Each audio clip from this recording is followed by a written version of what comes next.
araw, panibagong lutong ulam. Sinigang tayo na manok. Ayan. Ini-slice na natin yan. Pero ang sinigang natin ay ito ang halo natin. Gabi, okra.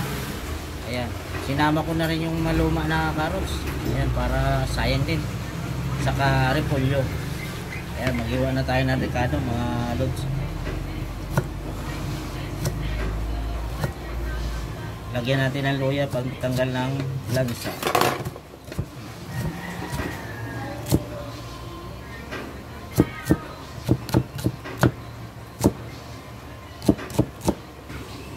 Pakukuloyin na natin to.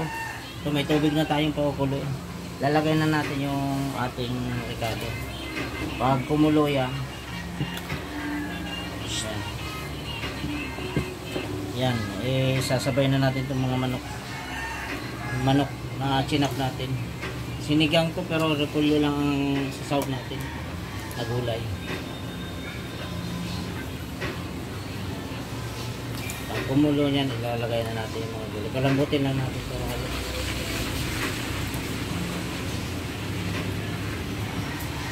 Yan ang ingredients natin. Ito ang pampalapot, gabi. Mamaya na pag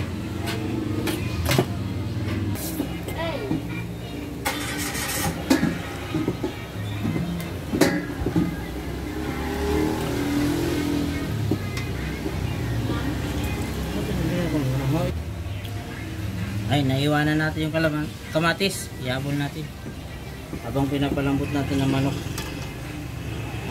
Kasi sinigang sa repolyo to eh.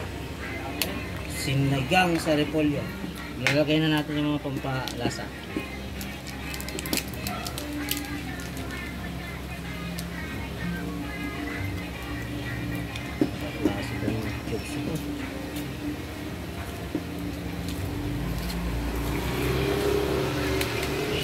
Magic sarap.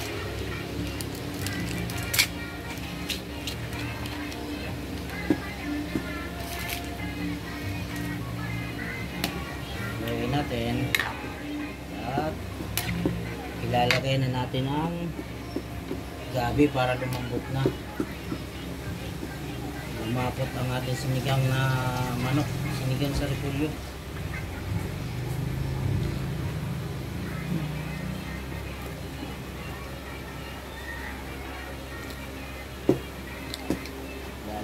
Natin ang sinigang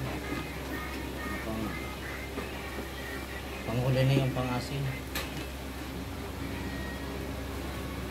Lagay natin yung gabi.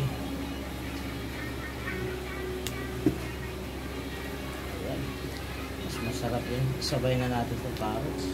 Sayang naman ito, tatampo ito pag hindi sama. Madali lang ito maluto yung repolyo.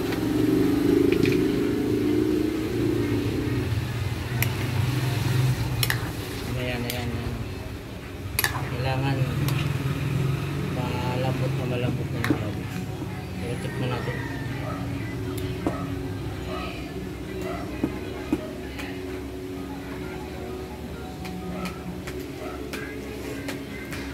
Okay. Alam.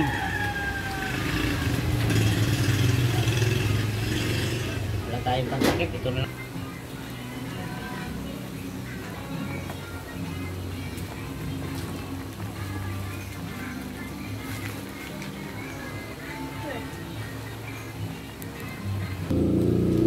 Ayan, malapit na maluto. Ilagay na natin ito sinigang sa gabi.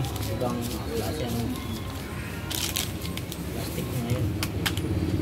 Tapos ilalagay na rin natin yung mga gulay.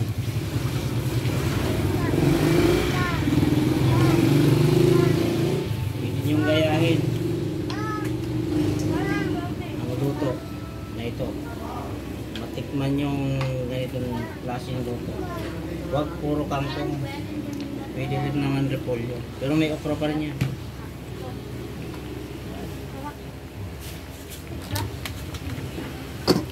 Diyan na yun, Ja. Medyo malambot na yung gabi.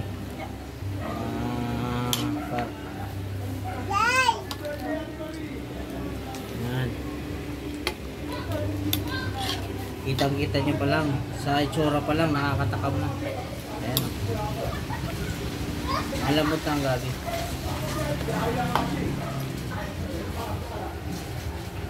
Tikman natin ulit.